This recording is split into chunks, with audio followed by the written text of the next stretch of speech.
That's just crazy. So yeah, it's 8 o'clock, so we can start. So basically, you're famous for a lot of things. You have been doing a lot of scars, publications on scars. One of the publication that really sort of that's how I got to know you was the one that you are doing on the Juvenile rubella. That you were looking at, was it 4,000 people that actually did no, you did way more than that, right? The 4,000 that, and you realized that they actually had the delayed hypersensitive delayed inflammatory reaction towards juvenile rubella. Remember Yeah, I that? mean, yeah. It's I think this publication came out a few years. I think it's like 4 or 5 years ago, Yeah, exactly. when this material got into the market. The thing is, everything which is related to delayed inflammatory reaction, I think we do not know exactly what is the cause, and we do not really understand this phenomenon. And I think we underestimate the numbers. Right. So until, I have been injecting fillers for the last 10 years, and every once in a while, and it wasn't as common as today. So Right. I don't know how many syringes you inject per week, but I inject a lot. But when I began, I injected 10 syringes a week. So, when you inject more, you have more adverse effects. Problem. Yeah. And once in a while, I had some delayed inflammatory reaction. I actually even didn't know what is delayed inflammatory reaction. And then I tried this material, which I have nothing against it. Again, Right. Exactly. I'm very objective regarding my experience, and Right. I will describe my experience and others' experience. And then I encountered reactions that I didn't see before. First, Right. it was very, very dramatic. Okay. Second, it appeared few weeks after injection, and even after dissolving the material, Right. it just relapsed again and again in many cases. And again, to make story short, I realized that there is something. What is the cause? I can just speculate. Maybe it's better not to say it on public media, but probably saying in general, not all AJ-based filler are the same. So you have Exactly. ones which are more immunogenic. Right. We inject something into the skin. We do not know what happens, not the 10 minutes or 24 days after injection. In the degradation process, sometime, maybe, again, everything is speculation, we have some degraded material, degraded products, which stimulate an immune response. And this is a problem. Again, getting to delayed inflammatory reaction, first, we know now, so as compared to 10 years ago, that we estimated 10 cases out of 10,000. We know now that this is not the case. And the publication that you're referring to, we saw above 4% of delayed inflammatory reaction, Actually, which I think it's a lot. It's a lot. Exactly. It's a lot, and I think again, this is it was our experience, but let's be more objective. And there is a publication by Jean Carates, which is a 5-year follow-up. I think it was on Voluma, and she showed it's 0.5%. Right. Yeah. And there was one which came out last year from Boston. Dover is the one who is signed on this paper, and you can see that that in general with the Vicross technology, we have approximately, well, I would say I'm trying to be again diplomatic here, about 1% delayed reaction. Now I'm sure many people in the audience will actually say, so why don't we see it? First, maybe you don't inject enough. Second, maybe you misdiagnose it.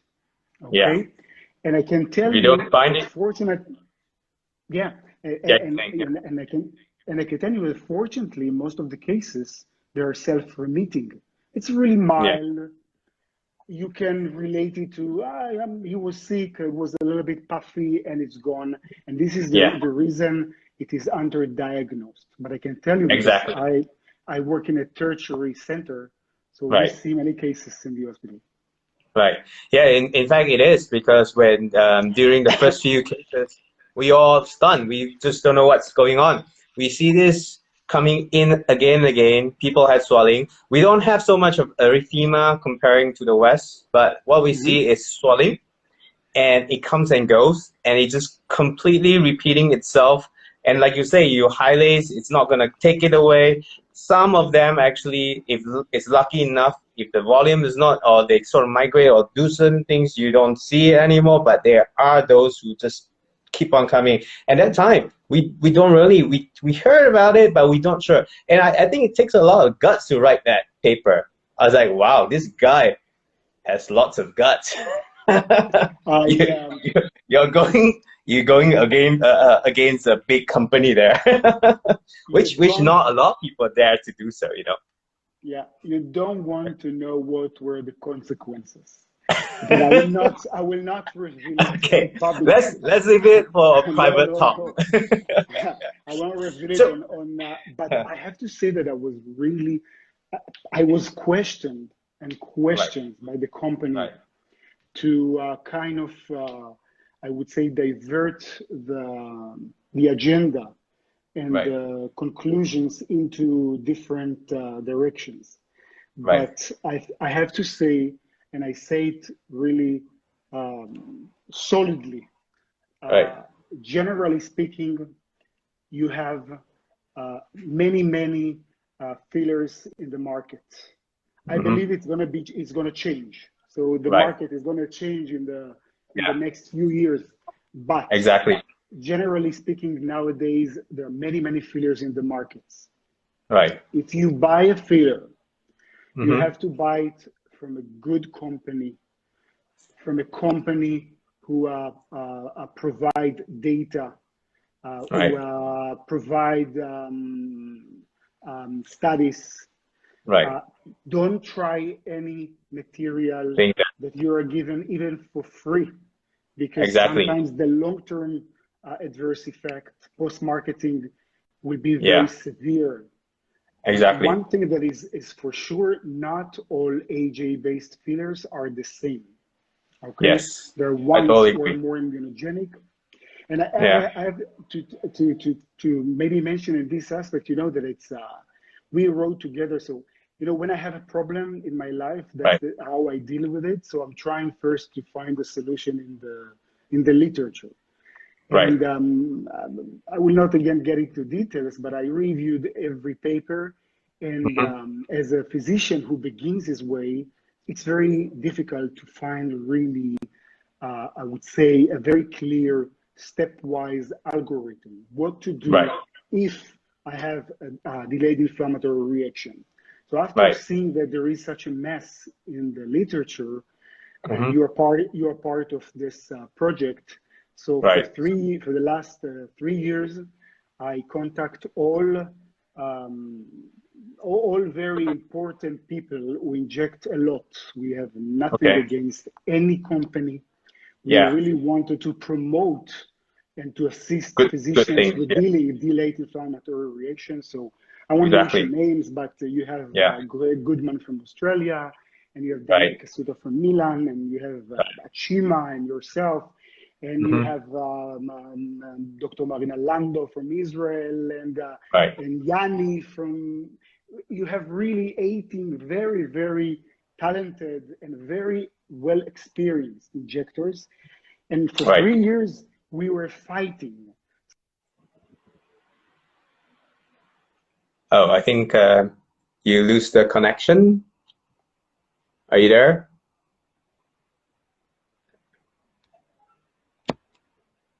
Okay. Hi, is everybody stuck there? Hello?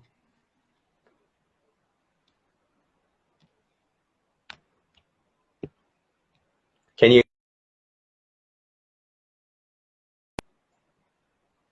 Oh, okay. We just lost him. Let me see if it's around still. Um, okay. So while we wait for Ofir to come in, some of you might know him. Some you might not. He's really talented. He's one of the guy that I really look up to. He published a lot of papers, a lot of publications, did a lot of articles on books. And currently he's running he's a head of center for the aesthetic dermatology in the Department of Dermatology in Tel Aviv, Sruski Medical Center. Hi, Darren. So he's been doing a lot of great work. And I mean, if you talk about scars, if you talk about delayed inflammatory reactions due to HA fillers, this is the guy that kind of produced quite a bit of that. Of course, he has lots of other publications on energy-based devices. He does, and currently he's also doing a lot of clinical studies. One of it we were just discussing not too long ago about some of the fillers, newer fillers in the market that might come in and change the way how we look at fillers from now on. I think he is in, he's lost. So scars, yeah. So, okay, you're back, yeah.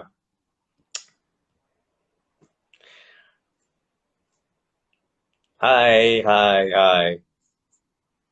So he's also a chairman. Hey, you're back. What Yeah, I don't know. I think my mobile got a corona. Yeah, yeah. So I had to ventilate it. All right. What did you do? What? You should be physical distancing. You've been. I'm telling you. Yeah. Phone is all out. Okay. ADAC is not cancelled yet. But anyways, we were talking about you earlier, and then you also run a conference called SCARS. It was supposed to be, so you're the chairman for it. You also board members for ISDS, and basically for SCARS, it was supposed to happen in Berlin this year, right? Yeah. You know, after 2 years of working, so I think the largest scar treatment conference was supposed to be held in Berlin 2.5 weeks ago. So try to imagine, we're talking about 2.5 full days of activities, lectures and workshops, 33 top You basically get every single scar experts in the world to like come all, to Berlin, all right? scientists, plastic surgeons, dermatologists. Really, this time it was supposed to be really very, very big. Right. And unfortunately, but maybe I'll give you one scoop. So I think even Wapung here is for the first time because we want to remember. So we have new date. I'm sure you all. So it's going to be postponed. So it's not going to be 2020, and it's going to be May 21. Probably this morning they're negotiating with you. It's going to be in Berlin, but we're talking about the 26th to 29th of May. And we promise that it's going to be bigger. So it's going to be much bigger because I think while talking about scars, this area really require its own, I would say, convention. It's, we see a lot in INCAS and in ADAC and in all other conferences, but this is an area in which we need studies if we want to promote, if we want to create scar-free world. We really have to push this field forward, and this is one of the ways. So again, we are going. I don't know if you mentioned, but SCARS 2020. I'm the chairman of this conference, but it's not just our organization. So the biggest three worldwide known SCAR organizations united in order to enable this SCAR 2020, and we're going to do it in Wapu is offering to do it in Asia. I know. I saw that too. But yeah, I mean, so that was the first time that you had these three groups together to do this car, right? Yeah, It's yeah. it's lots of work. It's lots of work. You prepare for 2 years and then cancel, not cancel, postpone, just few weeks before that. How do you feel? Like what? Were you like shocked? Were you like, damn? In the on the first 2 days, I was puzzled between Tipo Alex and ECT. And no, I'm kidding. You know, that's life. That's life. What, you know, what can you do? What can you do? Yeah, yeah. Well, It's better very, actually. but Better safe than sorry. I have to say that it was a kind of a gradual decision, because you have to Okay. understand that in the beginning, so we had lots of cancellations from Asia. So and people because you know we didn't. I mean, no one expected this disease and this situation to occur. It Right. became, you know, in all the wildest films. Exactly. Exactly. Yeah. Like So I was still like in the early days. I was still traveling. I mean, like nothing yeah, back. I was like, oh my god. yeah. So the Yeah. thing is, in the beginning, we were Right. sure that okay, maybe just the Asian people won't come, and Right. we made changes in order to allow it.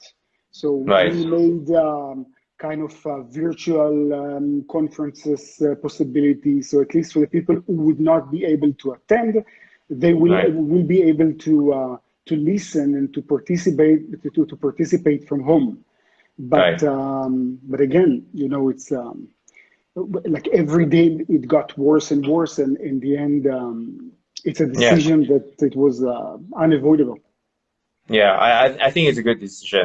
I mean, even if you continue to do it, I think a lot of countries might the numbers will be smaller, maybe. And the other thing Hmm. is, yeah, that time, well, there was period that the numbers wasn't that big, and I think suddenly it came more and more.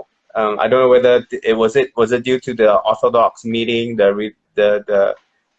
group that had at a gathering, was that the contribution? Now you have about 9,000 plus, yeah. Yeah, I think they contributed. Plus, you can see again, you know, it's very difficult to follow the news because I don't know how about your country, because we have news every second during the Oh, day. yeah, And yeah. it's like if I hear the word corona, okay. And so again, it's a very complicated situation. I understand that everyone is dealing with it. It's in the end, it's a virus, very contagious virus. Right, For every contagious virus, you have some mortality rate. You right. try, every country try to protect their own people in order to have the Yeah, least amount of people that probably, again, probably me and you will be infected. This is for sure. It's just a matter of time. Probably, again, so you won't show it on my grave, but probably you and I won't die out of this yeah, virus, yeah. but because of because we have to care for our I would say parents More and for vulnerable group, right? yeah, and for the population. We have the Right. responsibility in Exactly. every country understood. And Yeah, I think it took some time for other big countries, but especially the small countries, they understood that yeah. these are the measures that That's you have to have be to taken. be taken. Yeah, Yeah. and then we So reduce the burden of the ventilated people, then, and yeah, yeah, exactly.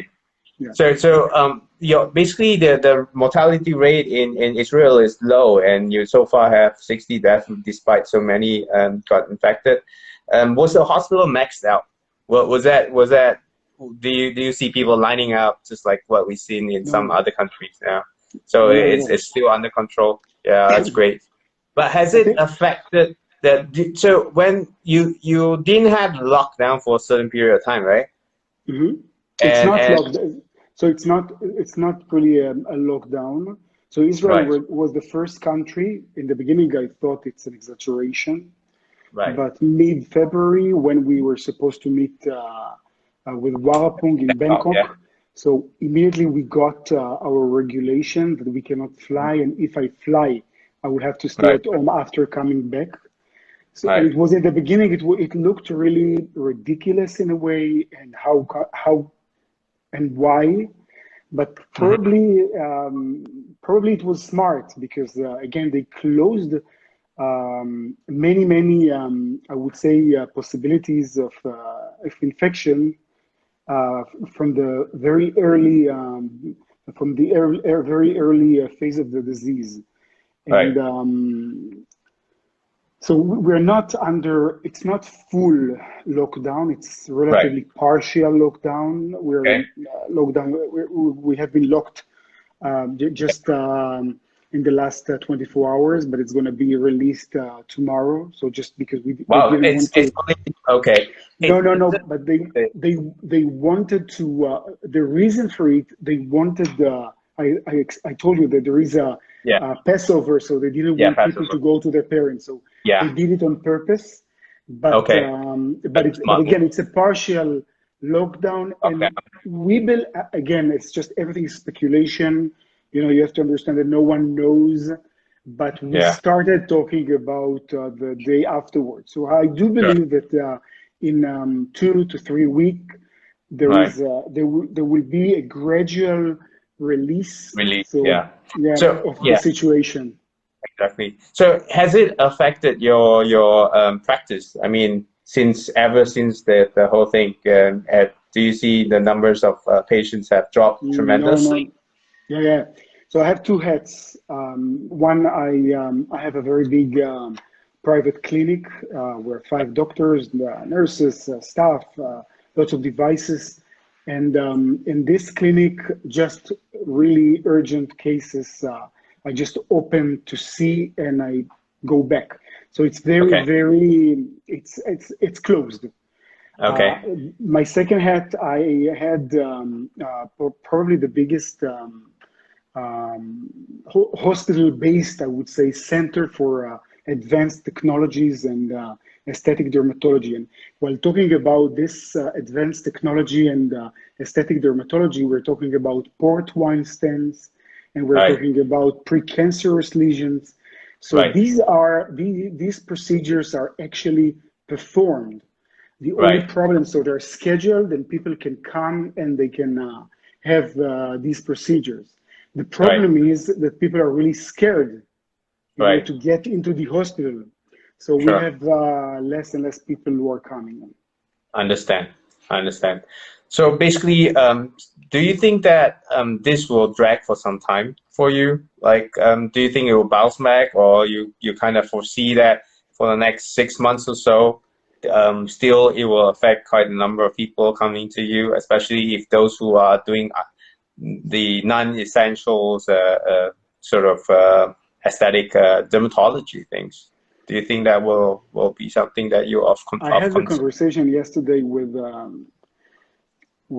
a good friend of mine, and she said that people would not be able to afford it, Right. and probably we will have less patients to come. Right. Um, I don't know. My gut feeling is that again, people, of course, will maybe do less, but people in the end, I can see, the phone calls. I have got patients who are coming, who are calling me as if botulinum toxin was a life-saving procedure. That they cannot. Yeah, they I cannot do think, without it. I Yeah, think, yeah, right. that it's this. Okay. But Right. again, this is not the issue. I Sure. really hope everyone will be safe and will Exactly. pass Yeah. this Get period over it. and take advantage of the period. It's Yeah. important. Right. So well. you're very famous on scars. You probably you probably the god of scars right now, right? You Wow, basically. you So got tell it. us about what are the newest things? Like what have you been working on scars right now? What's the evidence pointing towards? What's the best way? Some here are doctors who wanted to kind of pick your brain a bit about treating scars, or some of our consumers who want to know what kind of scars treatments are there and what works and what doesn't. Where to begin? So I think it's like as compared to the past in which we used to tell our patient that be thankful that you survived an attack, or you're okay, you don't have a disease. Okay, so you have scars. You just Right, learn how to live with it. Nowadays, it's definitely not the gold standard. So we right, know this is a medical condition. We can make it better. There are even some what we call preventive measures in order to minimize scars. So this is one thing that has to, it's the basic. I think, and this is the reason for initiating this SCARS mm, 2020, because it's like you really have to specialize in treating scars. You have to right, understand. So sometimes people are calling me and asking me, you published on scars or on keloid on the chest. So keloid on the right, chest should not be treated right, like keloid on the earlobe. Or again, it's like every, I would say, field. So if you really want to treat something, you have to maximize your knowledge. You have to understand what is the type of scar, what is the cause of scar, what is the age of scar, what is the skin type. You have to evaluate previous treatment. So all of these they have to be taken into account. And as compared to other field, I think apart from knowing and having the experience, you have to be creative, because you right. have to, in the end, combine, I don't know, so many modalities, in order to Yeah, maximize your results. So it's going to be different energy-based devices, different yeah, physical modalities, right, different material, drugs. right, One thing that probably I have to refer, this was actually the result of the first SCARS that was in Israel, the conference. So right, we sat and we initiated a project which came out. I think it was a few months ago. This is a consensus. So if right. someone wants to really understand what is about SCAR, Mm-hmm. it's a laser treatment of traumatic scars and contractures. I think it's what we call 2020 International Consensus Recommendations. It gives a review on all the subject, but one sentence that, and I think it's maybe the most important, and maybe this is one of the main message, that it's like lasers are considered the first line therapy in the treatment of traumatic scars and contractures. Okay? Right, And this is the first sentence. And the second right, one is patients that do not have an access to these treatment, to laser treatment, they will get an inferior treatment. So you have to understand. So when you have, and I don't remember how many physicians are mm, signed on this consensus, but you can see it's all the big names. right, But whenever you have such a paper saying that this is the first line, if you don't get it, you are getting an inferior treatment. This is something of important. And right, from here, it's again very, very complicated, because to right, treat scars, you have to have different energy-based devices, because you don't treat hyperpigmented scars the way you treat hypopigmented scars. You right, don't treat erythematous scars the same way that you treat atrophic scars, hypertrophic right. scars. So you really have to understand what you do in order to achieve maximal results. And every individual is slightly different. And you Yeah, say it also depends on how new the scar is. And now we yeah, know the newer the scar, the better we can treat it to be better, right? yeah. So, and And you talk about combination therapy. I think that's relevant. I think a lot of people, when you use single modality, it's not as good when you can combine different types of modalities. And one of the things that you really convinced me to do, I think that was a few years back, but about using biostimulators together with scars. That was one thing that I took back and say, wow, okay, that's pretty cool. Yeah. Yeah. And of course, you do a lot of things with different kind of devices. And if let's say some of the physicians here or some of people might not get access to certain technologies, the newer technologies. So what are the at least a doctor should have in their office? At least 2 or 3 types of devices that we will strongly recommend them to have. It depends which scars are the most common scar that they encounter. If we are talking about acne scars, this is one thing, and if one subject, and if we talk about burn scars, this is another subject. So again, it's very, very, very different.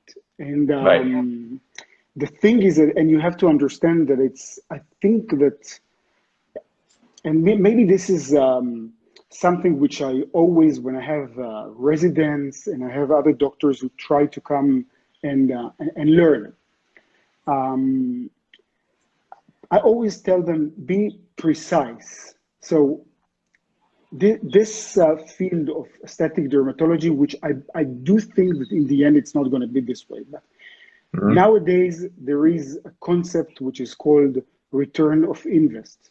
So many people buy one device, and they're trying to treat every indication with the same device. So they get back the ROI. Yeah, and it's true for every indication, but I will focus on the area of scars.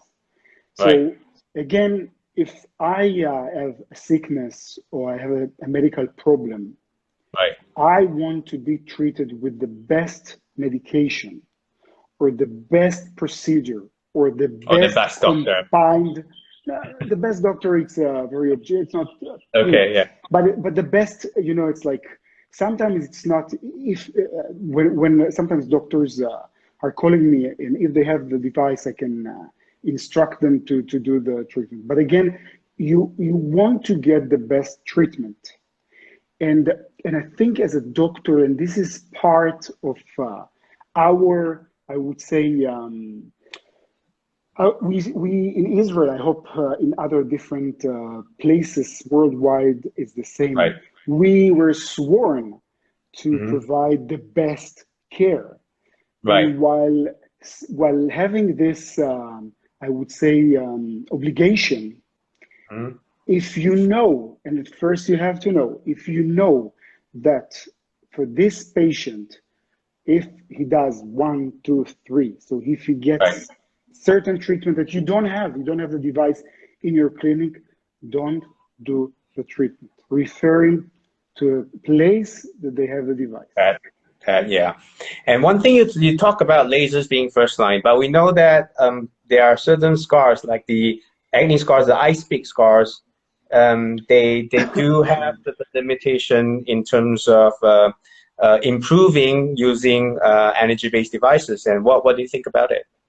Yeah, it is true. I think the improvement of ice pick scars following any energy-based device is very, very, very limited because of the depth of penetration. We're now working on a certain device that will be developed, so it will be very focused. You can still use there is a method called FAST. So you can still use the CO2, just make a beam and just hit the bottom, the lower part of the scar. But I think now that we have the cross TCA, and I kind of changed it. Now I've just finished it yesterday, the publication. I'm taking advantage of my time. So it was sent for publication. So it's a modified technique with, of course, TCA, which I think it's very, very successful. and it's a little bit more accurate. But again, Okay. with ice pick scars, I have no. It's either punch procedures or It's yeah, still the best, yeah. And of you course, do a lot of subcision, right? You do a lot of yeah, subcision yeah, with them, and yeah, but not for the ice picks. right, For the ice and picks, then it's you not very beneficial. right, and have you used certain devices for subcision as well? There are a few in the markets with which they have like RF with it, and where you can actually do subcisions. You don't really use those either. Yeah, No, okay, right. I use my So muscles.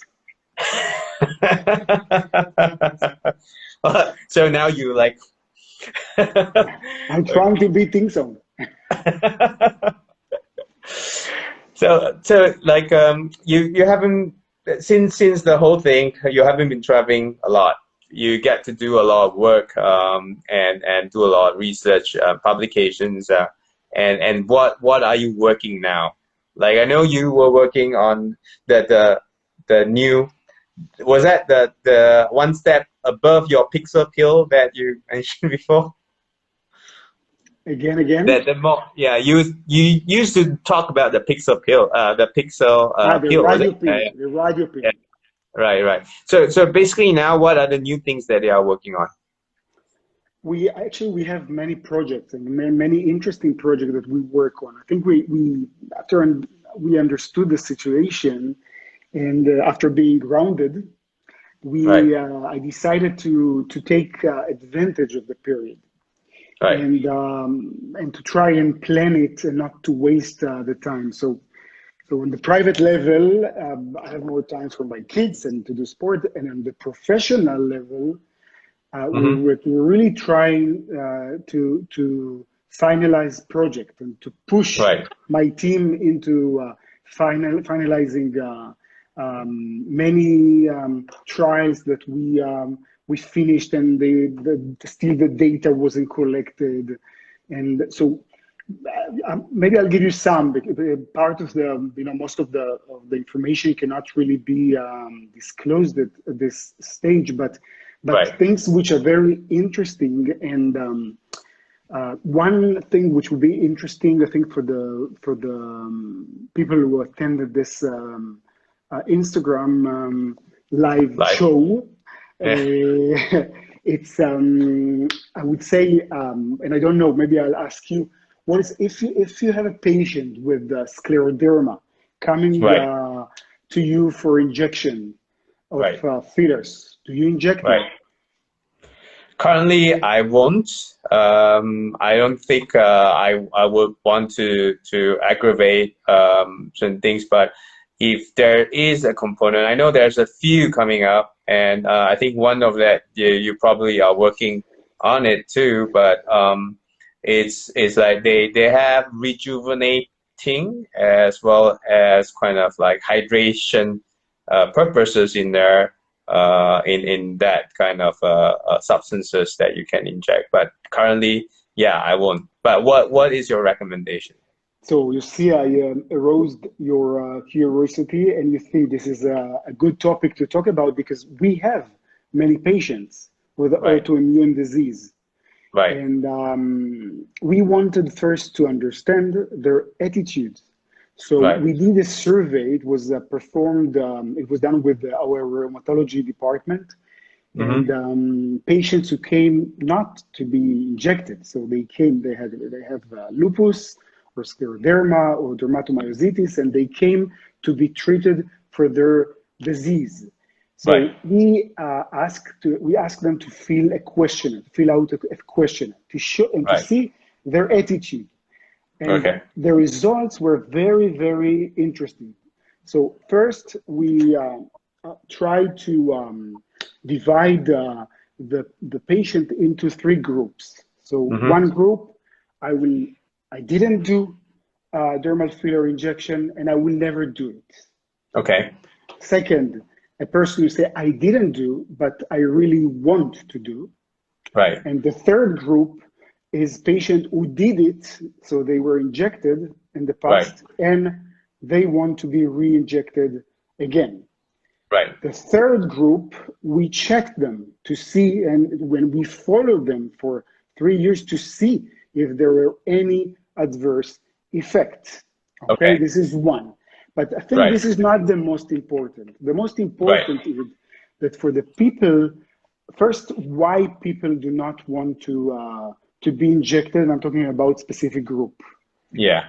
There are many, many reasons for it, but one of Yeah. the reasons is the people, and mainly the treating rheumatologist, he or she, they tell them, it's better for you not to do. We don't Exactly. know what would happen. Yeah. So That's again, I don't like very vague statements. right. Can you really say why? So if Right. it's definite, it's okay. Right. Right. If it's not definite, you as a doctor, you're not allowed to say it. This is Yeah. one fact. The other Right. fact that comes from this study, do you know what is the percentage of the people that were injected? How many of them actually told their rheumatologist that they were injected? So they actually Yeah. They, yeah. discovered the Right. secret. Okay. Nearly none. So Right. try to think of ourselves as a system. So Right. on the one hand, this is the market. People will get injected Sure. if we want Right. if we want it or if we do not want it. Okay, Yeah. so people will be injected. Okay, Right. and they don't tell the rheumatologist. So we need Right. actually to be more precise. So we actually finalized so people, and it's going to be it will be published very Right. soon in the Yeah. dermatological surgery. Cool. There is We're a looking forward to it. Yeah. and it's a big review on this topic, but Right. generally speaking, again, in one sentence, what you said about I'm talking about AHA, no AHA-based filler injection in patients with autoimmune diseases. This is not Right. true. This is not Right. true, and it's much more complicated. It's very interesting. So this is one study that is going to be Yeah. Well, published. awesome. Because now you kind of provide the evidence, and I do see why people don't want to inject, because as doctors we do no harm. That was the first thing. If you're not sure, don't do it. And I think here we also need to emphasize, until your publication comes out, we don't touch yet. Don't Until we touch have it. You full. first use HA because then Right. you can dissolve it if there is Right. any problem. Right. Never inject if there is an active disease or Right. if there is any, I would say, any a medication which interferes wound healing. Okay, Right. but Right. again, generally speaking, Mm-hmm. you really have to understand that as doctors, we have to come with recommendations based on solid evidence. And Yes. until now, especially in this area, Yeah, it is a void that you get to fill it up. So, well, time's almost up. So I'm so glad you're staying safe, and you are making your everyday very productive. I miss your girls. I don't think I want to wait until 2 hours. We can have a phone call later. I think people here will probably get bored after a certain period of time. But anyways, thank you so much for coming here and do the live together. And do you have any last word, like any advices or anything that you want to say to the audience here? thank you, and thank you. I really thank the audience for listening, and I really wish each and every one of you to keep safe and to be healthy. And Mm. it's a period. There is nothing to do with it, and just try to take the most out of it. Yeah, Rest, be with your family, think, exactly. think. Okay, this is you will have many moments in the following weeks just to sit down and think, and the future will come Recuperate, anyway. right?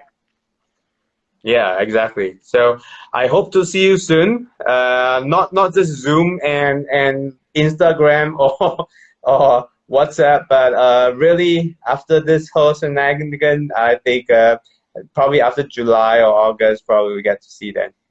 All right. A big All right. hug See you soon. to all of you. Bye.